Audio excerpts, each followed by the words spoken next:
बिस्मिल्लाहिर्रहमानिर्रहीम। Last time आप लोगों ने इकोनॉमिक लोड डिस्पैच का जो ऑप्टिमाइजेशन एल्गोरिथम देखा था वो था आपके पास ग्रेडियंट डिसेंट एल्गोरिथम। अब यहाँ पे आप लोगों ने कुछ और ऑप्टिमाइजेशन एल्गोरिथम्स देखने हैं इस लेक्चर में, जो कि इकोनॉमिक लोड डिस्पैच के लिए यूज़ होते हैं। अब उसमें से जो आपके पास फर्स्ट वन है वो तो modified version of the gradient descent algorithm है, और फिर आप एक न्यूटन्स मेथड है, एंड देन आपके पास बेस पॉइंट मेथड है। ठीक है, तो देखते हैं, चलें स्टार्ट लेते हैं जी। आप स्टार्ट लेते हैं। लास्ट टाइम जो आप लोगों ने इकोनॉमिक लोड डिस्पैच का प्रॉब्लम सॉल्व किया था, आप लोगों ने एक ग्रेडियंट डिसेंट एल्गोरिथम से सॉल्व किया था। अब यहाँ पे आप लोग उसी ग्रेडियंट डिसेंट एल्गोरिथम को मॉडिफाई करते हैं और उसको नाम दिया जाता है रिड्यूस ग्रेडियंट मेथड।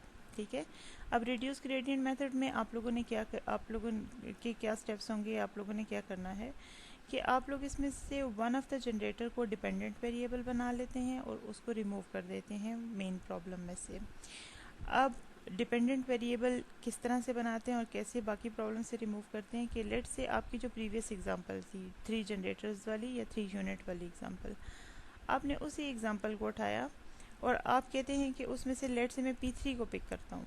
P3 को जब आप पिक करते हैं और आप कहते हैं कि P3 को मैं डिपेंडेंट वेरिएबल बना देता हूँ इन the form of P1 and P2, means कि आपका P3 अब डिपेंड कर रहा है P1 एंड P2 पे।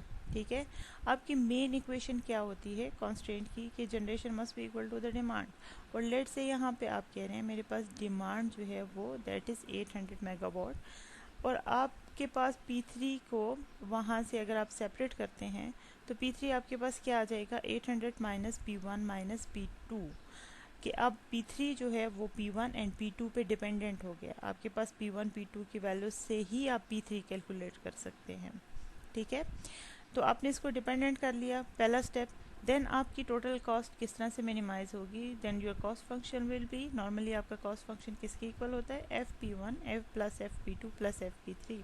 ठीक है, जो आपकी कॉस्ट आएगी उसको आप सम अप कर लेते हैं।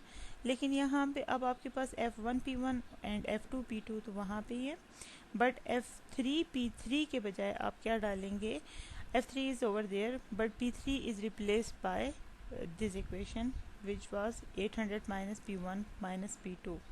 ठीक है, देन आप कहते हैं कि मेरे पास अब कॉस्ट फंक्शन जो है वो अगर आप देखें तो आपके पास रिड्यूस हो चुका है ओनली 2 वेरिएबल्स में, P1 में और P2 में। ठीक है, कि यहाँ से आपने P3 को रिप्लेस कर दिया in the form of P2 P1 and P2, क्योंकि P3 को आपने डिपेंडेंट वेरिएबल बना लिया। अब आप देखें तो आपके पास जो आपका मेन कॉस्ट का फंक्शन बनता है जिसको आप नाम देते हैं कि जो मेरे पास आ रहा है ग्रेडियंट ऑफ लैग्रेंज आप फाइंड आउट करते हैं, जो आपका मेन ग्रेडियंट एल्गोरिथम के लिए आप जिसको एवेलुएट करते हैं, जिसको कैलकुलेट करते हैं। तो so main gradient cost function will be, ठीक है, या आपके पास वो in the form of matrix वो क्या होगा, यहाँ पे आप कहते हैं कि डी ऑफ कॉस्ट 1 यूनिट का by with respect to P1 and D of cost second unit का with respect to P2। And then आपके पास अगर इसको फर्दर एवेलुएट करें तो आप कहते होते हैं कि मेरे पास जो इंक्रीमेंटल कॉस्ट है माइनस लेमडा, ठीक है, शुड बी इक्वल टू 0। लेकिन अब यहाँ पे आप एक और कंडीशन एज्यूम करते हैं, आप एज्यूम करते हैं कि no load generation balance constant. ठीक है, आप पहले तो हर एग्जांपल में ये मस्ट करते आए हैं कि generation must be equal to the load demand. अब यहाँ पे आप उसको कह रहे हैं कि मैं एज्यूम करता हूँ कि मैं इस कॉन्स्टेंट को नहीं कंसिडर कर रहा। तो जब आप no load generation balance constant कि लोड और जनरेशन बैलेंस होना ज़रूरी नहीं है, इस कॉन्स्टेंट को आप कंसिडर करते हो, तो दैट मीन्स आपके पास कोई लेमडा इन्वॉल्व नहीं हो रहा। जब लेमडा इन्वॉल्व नहीं हो रहा तो आपका जो मेन ग्रेडियंट है, ग्रेडियंट का मैट्रिक्स है, वो किस फॉर्म में बन जाएगा आप देख सकते हैं। तो आपके पास फर्स्ट यूनिट का कॉस्ट माइनस P1, और चूँकि आपका F3 डिपेंड कर चुका था F1 पे, और सॉरी आपका P3 डिपेंड कर रहा था P1 पे एंड P2 पे, तो आप देख सकते हैं आपके पास जो कॉस्ट की इक्वेशन है, ठीक है, मेन ग्रेडियंट है कॉस्ट का, उसमें आपके पास फर्स्ट इंक्रीमेंटल कॉस्ट आ रही है P1 की minus incremental cost of third unit with respect to P1, ठीक है। अगेन आपके पास dF2 बाई dP2 रिप्रेजेंट करता है आपकी incremental cost of second unit को, minus dF3 cost of third unit which is now dependent upon dP2 and dP2 is power of second generator. तो so आपने क्या कर लिया, रिड्यूस ग्रेडियंट मेथड में आपने सिंपली इसको रिड्यूस कर लिया किस तरह से कि किसी एक वेरिएबल को, किसी एक जनरेटर को आपने पिक किया और उसको आपने कन्वर्ट कर दिया बाकी जनरेटर्स की फॉर्म में, और देन आपने मेन प्रॉब्लम में से जिसको आपने डिपेंडेंट वेरिएबल बना दिया है उसको रिमूव कर दिया मेन प्रॉब्लम से। तो ये मेथड आपका रिड्यूस ग्रेडियंट मेथड कहलाता है। अब जो आप वेक्टर फाइंड आउट करते हैं, सोल्यूशन वेक्टर फाइंड आउट करते हैं, तो वहाँ से अब चूँकि आप मेन प्रॉब्लम में से एलिमिनेट कर चुके हैं डिपेंडेंट वेरिएबल को, और डिपेंडेंट वेरिएबल था आपके पास P3, ठीक है। उसको एलिमिनेट करने के बाद अब आपका जो सोल्यूशन वेक्टर होता है जिसको आप x का नाम देते हैं, x में से भी आपने P3 को बेसिकली रिमूव कर दिया है, ठीक है। तो आपके पास जो सोल्यूशन वेक्टर होगा वो ओनली डिपेंड करेगा P1 एंड P2 के ऊपर, ठीक है। अगेन मैं फिर बता रही हूँ कि अब आपका solution vector P1 P2 P3 नहीं है, बल्कि सोल्यूशन वेक्टर आपका सिर्फ P1 एंड P2 है। यहाँ पे अगर आप देखें तो प्रीवियसली जो आप ग्रेडियंट मेथड से सॉल्व कर रहे थे तो आपका सोल्यूशन वेक्टर x जो था वो इक्वल था P1 P2 P3 and lambda के, लेकिन यहाँ पे ना तो आपके पास P3 है और ना ही लेमडा है। P3 के ना होने की वजह क्या है कि आप जो रिड्यूस ग्रेडियंट मेथड यूज़ करें इसमें आपने कन्वर्ट कर दिया है P3 को इन the form of P1 and P2, ठीक है। तो अब आपकी कॉस्ट भी बेसिकली P1 एंड P3 की कॉस्ट भी P1 एंड P2 से कैलकुलेट होगी। और जो दूसरा है कि आपने लेमडा को क्यों रिमूव किया है, तो लेमडा आपने प्रीवियस स्लाइड में आपने एज्यूम किया था कि no load generation balance condition, ठीक है। तो दैट मीन्स लेमडा आपके पास नहीं है। बाकी आप उसी तरह से फाइंड आउट करते हैं जो आपका अपडेट इक्वेशन होगा, इसको कहा जाता है अपडेट इक्वेशन। वो आपके पास क्या होगा, x1 जो नेक्स्ट वन आइट्रेशन होगा that should be equal to 0th iteration of solution vector x minus gradient of cost, ठीक है, या आप यहाँ पे ग्रेडियंट ऑफ लैग्रेंज भी इसको कह सकते हैं, multiply by learning rate. Learning rate again alpha आपके पास वही बिटवीन 0 एंड 1 लाई करेगा। अब यहाँ पे आपके माइंड में एक क्वेश्चन आ रहा होगा कि अब मैं जनरेटर 3 की कॉस्ट किस तरह से कैलकुलेट करूँगा। तो ईच टाइम ग्रेडियंट आप जो जनरेटर 3 की कॉस्ट होगी वो आप कैसे कैलकुलेट करोगे कि 800 minus the sum of generator generation at generator 1 and generator 2, ठीक है। जो आपने प्रीवियस स्लाइड में मेन रिलेशनशिप बताया था कि P3 should be equal to 800 minus P1 minus P2। तो यहाँ पे भी आप इसको इसी तरह से कह सकते हैं कि 800 minus the sum of generations of the generator 1 and 2, ठीक है। और इस मेथड को आप कहते हैं, ये आपके पास रिड्यूस ग्रेडियंट मेथड है। अब यहाँ पे आप एक नेक्स्ट ऑप्टिमाइजेशन एल्गोरिथम देखते हैं विच इज़ न्यूटन मेथड, ठीक है। अब इससे पहले जो आप लोग सॉल्व कर रहे थे या इससे पहले जो आपने ऑप्टिमाइजेशन एल्गोरिथम देखा था, लेट्स से आपका ग्रेडियंट डिसेंट एल्गोरिथम था या रिड्यूस ग्रेडियंट एल्गोरिथम था, तो वो दोनों लिटिल बिट आप कह सकते हैं कि सिंपल थे। उससे अगर आप एक मूव फॉरवर्ड होते हैं, एक स्टेप आगे जाते हैं, तो आपका ये मेथड है न्यूटन मेथड, ठीक है। ये आप कह सकते हैं कि लिटिल बिट कम्प्लेक्स होगा एज़ कम्पेयर टू ग्रेडियंट और रिड्यूस ग्रेडियंट मेथड से। अब कम्प्लेक्सिटी की तरफ आप जा रहे हैं तो दैट मीन्स आपका एल्गोरिदम अगर कम्प्लेक्स होता है तो उसके पास ज़्यादा टेंडेंसी होती है कि वो सर्च स्पेस से आपको ज़्यादा अच्छा, ज़्यादा ऑप्टिमल सोल्यूशन एवेलुएट करके दे, आपको ज़्यादा अच्छा सोल्यूशन कैलकुलेट करके दे, ठीक है। तो अब आपका न्यूटन मेथड जो होगा वो लिटिल बिट कम्प्लेक्स होगा as compare to gradient and reduce gradient method से। तो न्यूटन मेथड में को डीपली डिस्कस करने से पहले एक जो मेन आपका पॉइंट है, हमेशा आप इकोनॉमिक लोड डिस्पैच के हवाले से आप कहते हैं कि मेरे पास क्या है, जो आपकी सामने सबसे पहले इक्वेशन आपको नज़र आ रही है कि gradient of Lagrange must be equal to 0। Lagrange is basically your cost function, ये ऑब्जेक्टिव फंक्शन, ठीक है, जो आपको कॉस्ट कैलकुलेट करके देगा। और आपके पास ये जो डेल्टा सिंबल है ये बेसिकली ग्रेडियंट है या आपकी चेंज है, ठीक है। और जब आप कहते हैं कि चेंज इन ऑब्जेक्टिव फंक्शन और कॉस्ट फंक्शन अगर ज़ीरो हो गया है तो आपको आपका ऑप्टिमल सोल्यूशन मिल गया है with all with satisfying all those constant equality और इनइक्वालिटी कॉन्स्टेंट्स, ठीक है। ये बेसिकली आप देखें तो आपका यहाँ तक जो लैग्रेंज बनता था that was a vector function, ठीक है। अब न्यूटन मेथड जो है वो आपका फंक्शन होगा but more than one variable is develop, ठीक है। और किस तरह से आप डेवलप करेंगे अभी देखते हैं कि let's say we wish to drive the function g of x to 0, then function g is a vector and the unknowns x are also vector, ठीक है।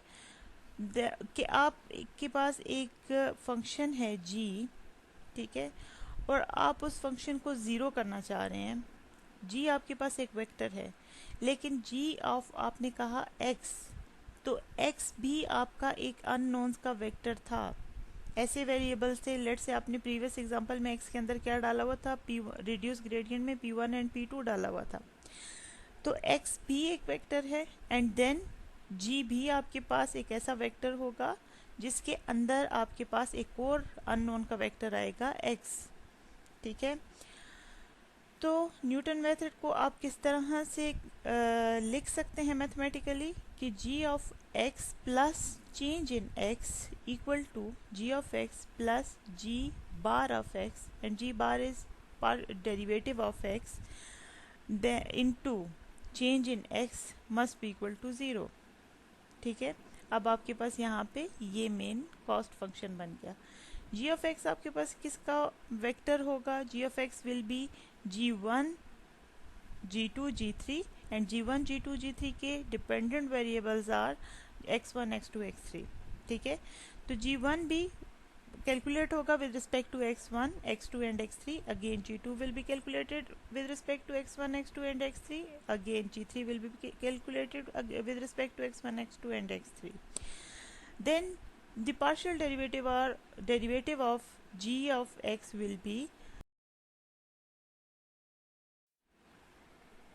हाँ जी, तो आप g कैलकुलेट करने के बाद आपने g of partial derivative of g of x calculate करना है जिसको आप g बार ऑफ x से रिप्रेजेंट कर रहे हो, ठीक है। और वो g ऑफ x आप किस तरह से कैलकुलेट करोगे कि अगेन अगर आप देखिए g ऑफ x में पहला आपके पास वेक्टर में पहला जो वेरिएबल है that is g1 of x1 x2 x3, तो सेम उसी तरह से partial derivative of g1 with respect to x1, then partial derivative of g1 with respect to x2, then partial derivative g1 with respect to x3। Similarly next row में आप क्या calculate करोगे, g bar of x में g2 partial derivative of g2 with respect to x1, then partial derivative of g2 with respect to x2, then partial derivative of g2 with respect to x3। यहाँ पे ये dots missing हैं लेकिन आपने इसको same इसी तरह से कैलकुलेट करना है जैसे आप यहाँ पे g बार ऑफ x में फर्स्ट रो कैलकुलेट करो। इसी तरह से g बार ऑफ x की थर्ड रो क्या बनेगी, partial derivative of g3 with respect to x1, partial derivative of g3 with respect to x2, partial derivative of g3 with respect to x3, ठीक है। अगर आप देखिए तो ये जो आपके पास g बार ऑफ x बनता है that is basically your Jacobian matrix.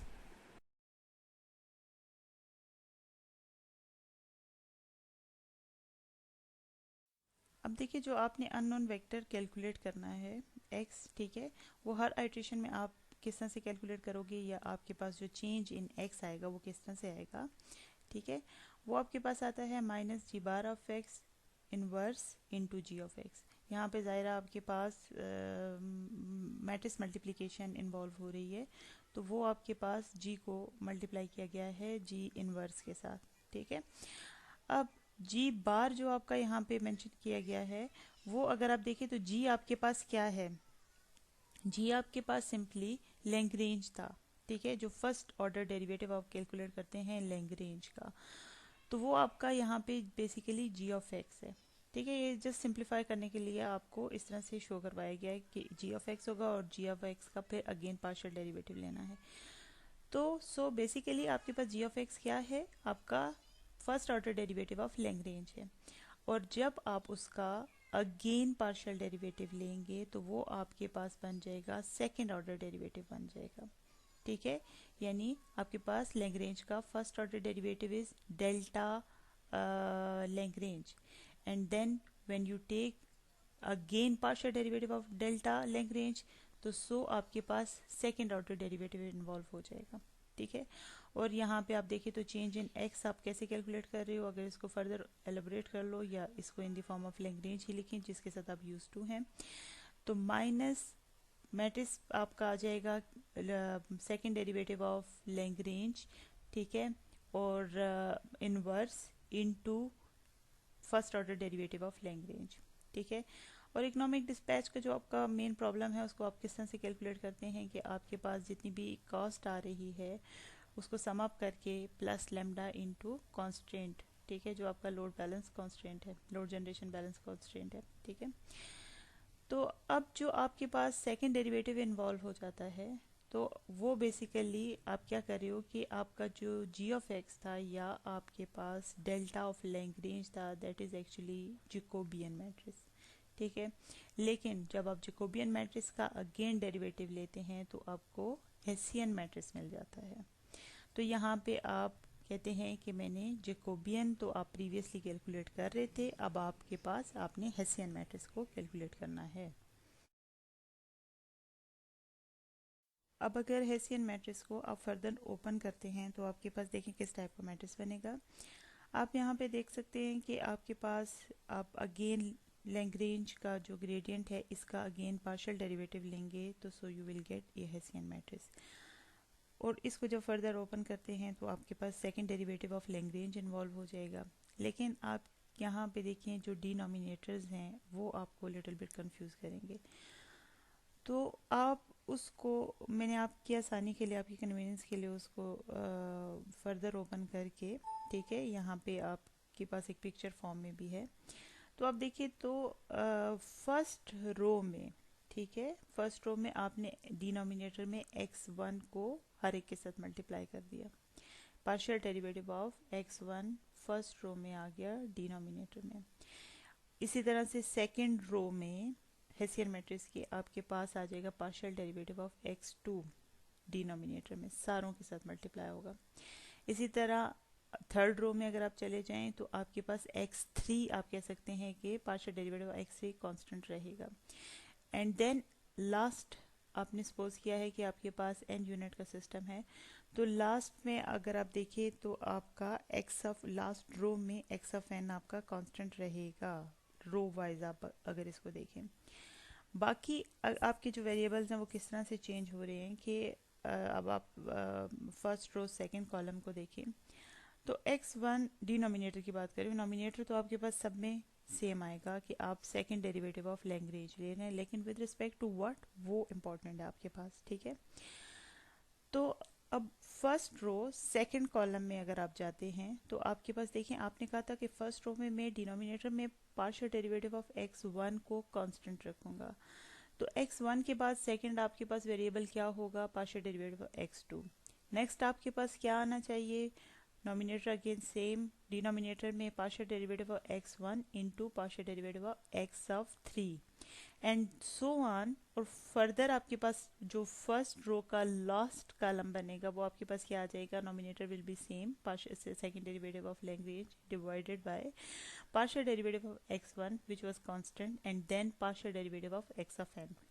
ठीक है, इसी तरह से आप सेकंड रो को देखें तो सेकंड रो में आपने कहा था कि मैं x2 को कांस्टेंट कर दूंगा, सेकंड डिनोमिनेटर में पार्शियल डेरिवेटिव ऑफ x2 को कांस्टेंट रखूंगा और बाकी वेरिएबल्स वही x1 to x of n आप चेंज करते रहें, तो nominator will be again same second derivative of Lagrange but with respect to second row first column की मैं बात कर रही हूँ, तो विद रिस्पेक्ट टू अब आपने x2 को कांस्टेंट रखा है एंड x1 नॉर्मल वेरिएबल है आपके पास। Then second row second column will be, denominator में देखें तो यहाँ पे x2 ऑलरेडी जो आपने कॉन्स्टेंटली मल्टीप्लाई किया है और बारी भी किसकी थी, x2 की थी। देन आपके पास क्या आ जाएगा, इसी तरह so on, then x of n last जो टर्म आपके पास बनेगी that will be second derivative of Lagrange with respect to the partial derivative of x2 and x of n partial derivative of x of n। Similarly अगर आप last row पे चले जाते हैं, ठीक है, आप इसको n यूनिट्स n सिस्टम के लिए डिज़ाइन करें तो आपके पास again last nth row will be second derivative of Lagrange with respect to x of n. यहाँ पे आपने nth रो में आपने n को कांस्टेंट, x ऑफ n को पार्शियल x ऑफ n को कांस्टेंट रखा हुआ है, सबके साथ यानी मल्टीप्लाई किया है।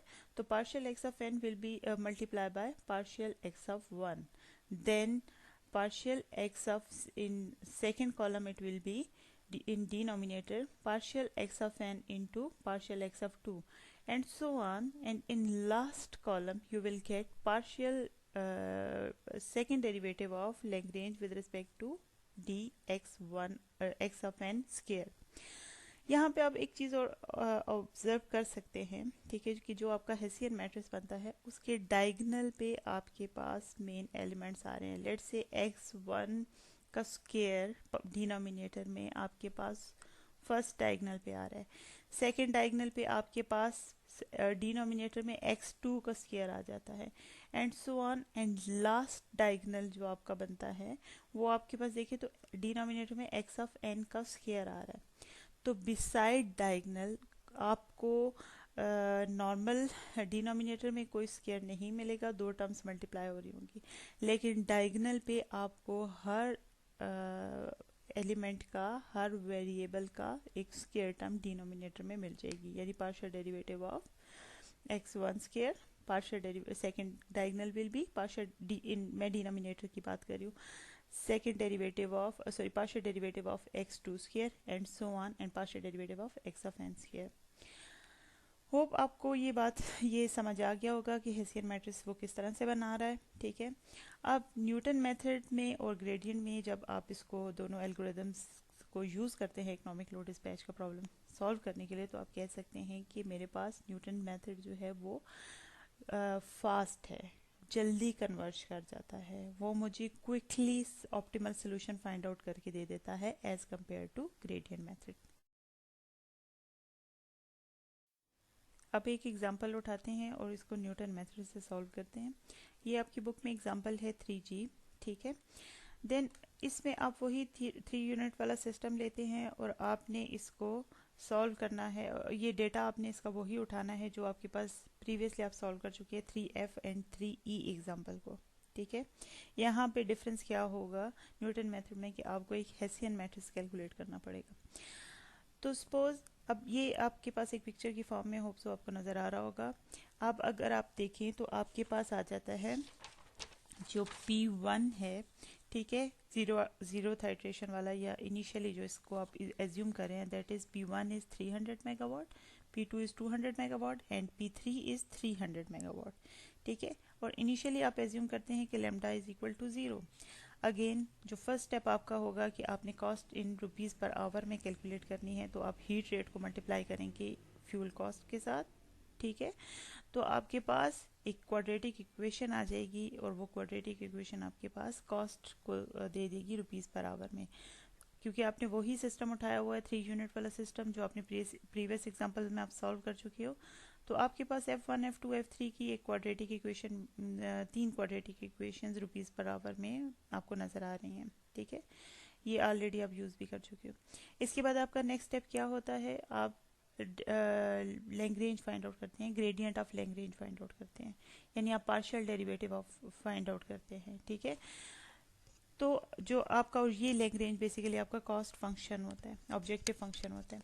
तो यहाँ पे आप जो लैग्रेंज फाइंड आउट करते हैं या partial derivative of this Lagrange find out करते हैं with respect to each independent variable, तो आपके पास क्या होता है, incremental cost of P, incremental cost of unit 1 minus lambda, क्योंकि आपने लोड जनरेशन जो कॉन्स्टेंट है उसको यहाँ पे कंसिडर किया हुआ है, तो यहाँ पे माइनस लेमडा आएगा।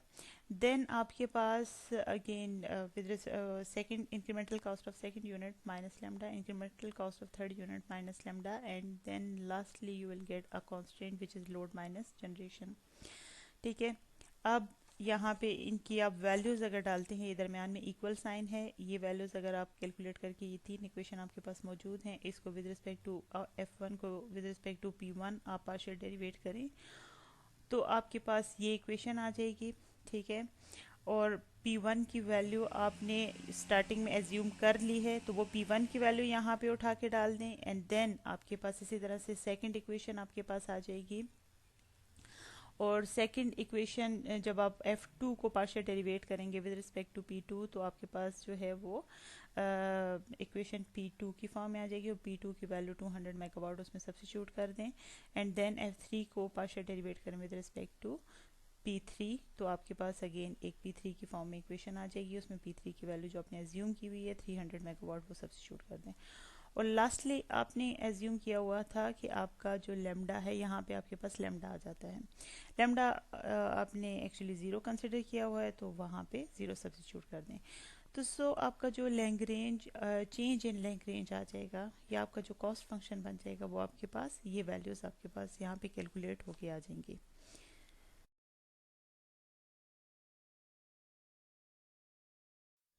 अब जो इम्पोर्टेंट था वो आपके पास हेसियन मैटर था। हेसियन मैट्रिक्स आप लोग कैसे बनाते हैं कि आपने कहा था कि मैंने जो लैग्रेंज का यानी फर्स्ट डेरिवेटिव ऑफ लैग्रेंज आता है, ठीक है, उसका मैं अगेन डेरिवेटिव लूँगा, पार्शियल डेरिवेटिव लूँगा with respect to x vector. ठीक है, एक्स वेक्टर में आपके P1 P2 P3 and lambda चार वेरिएबल्स हैं।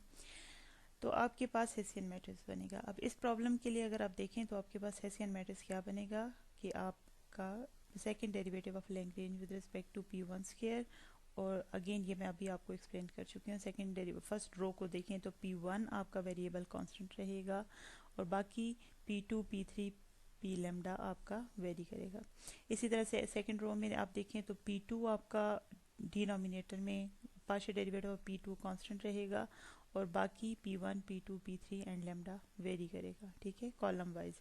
ठीक है, इसी तरह से आपके पास थर्ड रो में P3 partial derivative P3 constant रहेगा डिनोमिनेटर में, और बाकी P1 P2 P3 लेमडा आपका पार्शियल डेरिवेटिव वेरी करेगा।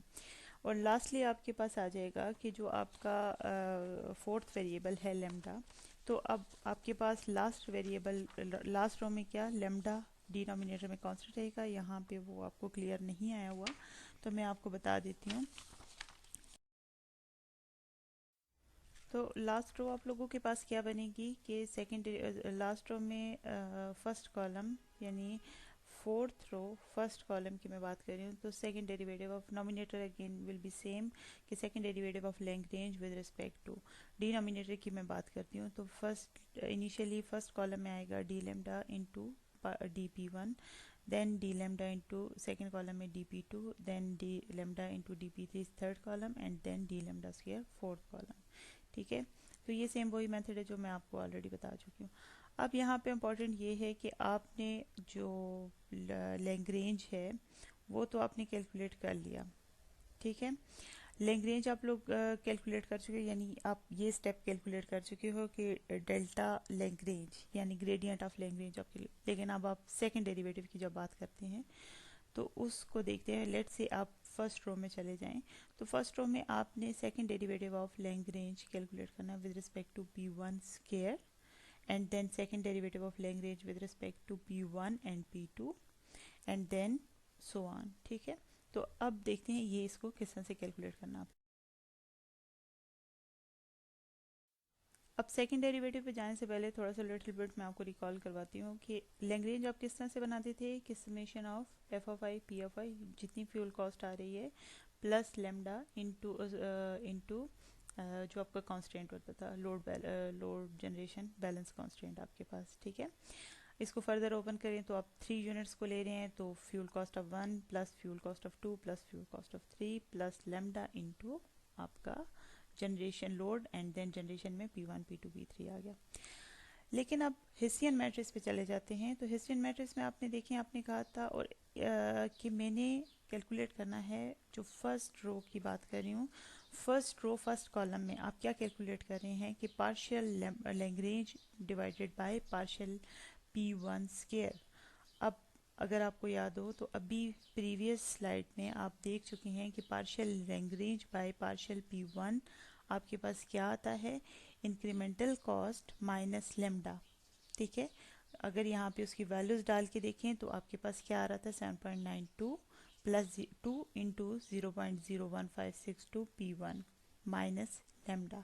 ठीक है, लेकिन इस टर्म का जब आप सेकेंड डेरिवेटिव लेंगे, ठीक है, इसका अगेन ये जो टर्म आपके पास आ रही है इसका सेकेंड डेरिवेटिव लें तो आपके पास क्या हो जाएगा, जब पार्शियल डेरिवेटिव ले रहे हैं तो 7.92 विद रिस्पेक्ट टू P1 ले रहे हैं, ठीक है। अगेन यानी ये जो टर्म आपके पास आ चुकी है partial lambda divide partial Lagrange divided by partial P1, इसका आप अगेन पार्शियल डेरिवेटिव ले रहे हैं विद रिस्पेक्ट टू P1, तो आपको मिल जाएगा partial Lagrange by partial P1 square. और वो आप किस तरह से लेंगे कि आप देखें आपका यहाँ पे P1 वाला वेरिएबल रह जाएगा, बाकी वो डील करेगा 7.92 is already constant and then lambda is also considered as constant. तो अब देखें अब आपके पास जो partial Lagrange by partial P1 square calculate हो गया है तो वो आपके पास ओनली एक 2 इंटू 0.01562 रहेगा, ठीक है। इसी तरह से अब आप जो सेकंड टर्म थी या चलें एक लास्ट टर्म कैलकुलेट कर लेते हैं, ठीक है, आइडिया के तौर पे, बाकी आप इसको बहुत इजीली कैलकुलेट कर सकते हैं कि partial derivative of Lagrange by partial derivative of P1 into partial derivative of lambda, ठीक है। तो ये किस तरह से आप कैलकुलेट करेंगे कि आपके पास partial derivative of Lagrange by partial derivative of P1 already आ चुका है। ये जो इक्वेशन आपके पास ऊपर मौजूद है जो कि है मैं बता देती हूँ 7.92 plus 2 into 0.1562 P1 minus lambda, ठीक है। ये आपके पास क्या है ऑलरेडी आप कैलकुलेट कर चुके हैं partial derivative of Lagrange with respect to partial derivative of P1, ठीक है। अब इस इक्वेशन का अगेन आप सिंपली पार्शियल डेरिवेटिव लें विद रिस्पेक्ट टू लेमडा। जब इस इक्वेशन का विद रिस्पेक्ट टू लेमडा लेंगे तो 7.92 is constant, 2 into 0.01562 into P1 is also a constant, you will left only with minus lambda, और जब माइनस लेमडा को डेरिवेट करेंगे with respect to lambda so you will get only -1, ठीक है। तो इस तरह से आपने कंप्लीट हेसियन मैट्रिक्स को कैलकुलेट करना है।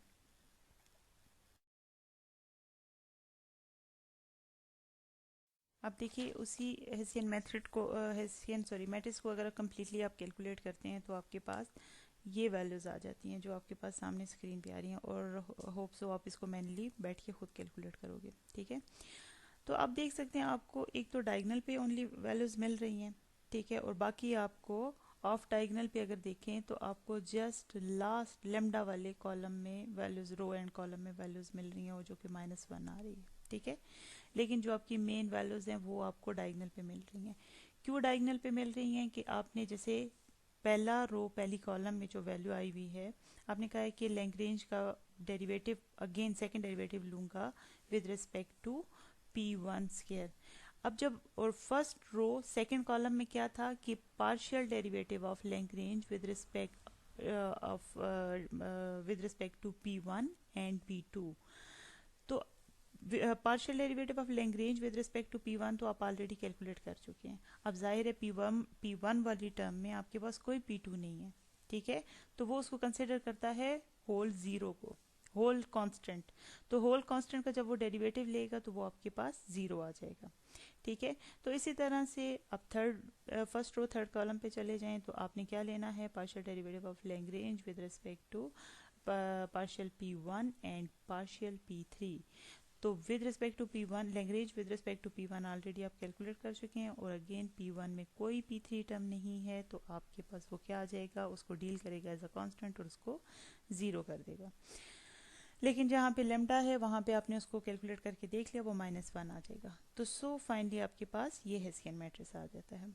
अब आपने हेसियन मैट्रिक्स का अगर आप देखें तो न्यूटन मेथड में हेसियन मैट्रिक्स का आपने या जो आपके पास था कि भाई अगेन सेकंड डेरिवेटिव आपने लेना है लैग्रेंज का, पार्शियल डेरिवेटिव ऑफ लैग्रेंज जो आप कैलकुलेट कर चुके हो फर्स्ट ऑर्डर डेरिवेटिव उसका अगेन पार्शियल डेरिवेटिव लेना है, तो वो हेसियन मैट्रिक्स आपके पास बन रहा था।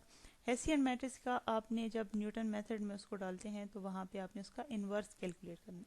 तो ऊपर जो आपके पास हेसियन मैट्रिक्स आ चुका है इसका आपने, ये अब आपके पास 4x4 का मैट्रिक्स है, इसका आपने इन्वर्स कैलकुलेट करना है। और इन्वर्स कैलकुलेट करने का आपका सिंपली वही मेथड है कि 1 divide by adjoint sorry 1 divide by determinant into adjoint of A. आप इसको सॉल्व कर लें तो so you will get this Hessian matrix inverse of the Hessian matrix. तो अब यहाँ पे आप देखें तो आपके पास फर्दर कैलकुलेशन जो हुई है, अब जो चेंज इन एक्स आपने स्टार्टिंग में डिस्कस किया था, जो आपको बताया गया था, तो वो आपने कैसे कैलकुलेट किया हुआ था? वो आपने कहा था कि मेरे पास ये हेसियन मैट्रिक्स है which is the Lagrange change first order derivative of Lagrange का, अगेन जब आप पार्शियल डेरिवेटिव लेंगे विद रिस्पेक्ट टू एक्स और उसका इन्वर्स लेंगे और उसको मल्टीप्लाई करेंगे आपके पास first order derivative of Lagrange के साथ, ठीक है, तो आपको चेंज इन एक्स मिल जाएगा। तो यहाँ पे इस टर्म को आपका ये बेसिकली ये जो partial derivative of delta of Lagrange inverse है, ये बेसिकली आपका हेसियन मैट्रिक्स का इन्वर्स है, ठीक है। तो आप यहाँ पे इसको एच इन्वर्स भी लिख सकते हैं। तो आपकी जो नेक्स्ट आइट्रेशन आएगी, लेट से आप आइट्रेशन नंबर 1 में जो एक्स अपना unknown vector p1 p2 p3 and lambda calculate करोगे, ठीक है, तो अननोन वेक्टर आपका किस तरह से आएगा कि एक्स जीरो आइट्रेशन में जो आपने वेक्टर यूज़ किया है प्लस चेंज इन एक्स, और चेंज इन एक्स आपका ये ऊपर जो रिलेशनशिप है जो ऑलरेडी आप स्टेप बाय स्टेप कैलकुलेट कर चुके हैं। तो सो न्यू आइट्रेशन का आपके पास जो एक्स वेक्टर बनता है which is p1 p2 p3 and lambda in iteration 1, आपके पास क्या आएगा? जो आपने ज़ीरो आइट्रेशन में एज्यूम किया था या इनिशियलाइज किया था कि 300 200 एंड 300 मेगावाट, और लेम्डा को आपने ज़ीरो लिया था, माइनस आपका जो हेसियन मैट्रिक्स आपने अभी उसका इन्वर्स कैलकुलेट किया है, इनटू आपके पास जो आपका फर्स्ट ऑर्डर डेरिवेटिव जो आया था लैग्रेंज का, वो आप यहाँ पे डाल दें। तो इसको सिंप्लीफाई कर लें तो आपके पास आ जाएगा आपका रिक्वायर्ड सोल्यूशन कि एक्स जो वेक्टर है जो कि आपका किन वेरिएबल्स पे डिपेंड कर रहा है, p1 p2 p3 and lambda पे, तो उसकी फर्स्ट आइट्रेशन की वैल्यूज़ आपके पास कैलकुलेट होके आ जाएंगी। तो जो यहाँ पे आप देख सकते हैं आपके पास नीचे कैलकुलेट की हुई है। अब जब x के लिए इसको सॉल्व करेंगे तो आपके पास ये p1 p2 p3 and lambda की वैल्यू आएगी। तो स्टार्टिंग में जो आपने लेम्डा 0 लिया था, तो अब आपके पास लेम्डा 9.0749 आ रहा है। इसी तरह से p1 p2 p3 की वैल्यूज़ आपके पास गिवन है। अब इस पॉइंट पे अगर आप देखें तो आपके पास टोटल जो जनरेशन कॉस्ट है, ठीक है, वो आप उसको सम अप कर लें, जो आप करें एफ ऑफ p1, ठीक है, into F of p2 into F of p3, sorry F of p1 plus F of p2 plus F of p3, तीनों को सम करें तो आपके पास जो टोटल कॉस्ट आ जाएगी दैट इज 7738.8, ठीक है, रुपीज़ पर आवर। तो यहाँ पे आप कह सकते हैं कि so no further steps are necessary as Newton method has solve in one step. तो आपकी जो रिक्वायर्ड कॉस्ट है, ये जो आपकी लेट से आप कहते हैं कि ग्रेडियंट या रिड्यूस ग्रेडियंट मेथड ने काफ़ी स्टेप्स 4 आइट्रेशन के बाद या 5 आइट्रेशन के बाद दिया होगा, तो इसने आपको ऑप्टिमल कॉस्ट फर्स्ट आइट्रेशन में दे दी है, ठीक है, क्योंकि मैंने आपको बताया था कि आपका न्यूटन मेथड जो है वो फास्ट होगा, क्विकली कन्वर्ज करेगा as compare to gradient and reduce gradient method से, ठीक है। When the system of the equation making up the generation cost are quadratic and no generation limit are reached, the Newton method will solve in one step, ठीक है। तो आप कहते हैं कि जब मेरे पास कॉस्ट के फंक्शन क्वाड्रेटिक हैं और जनरेशन के ऊपर कोई लिमिट नहीं है, ठीक है, तो आपके पास न्यूटन मेथड वन स्टेप में सॉल्व हो जाएगा। तो ये था आपके पास कंप्लीट न्यूटन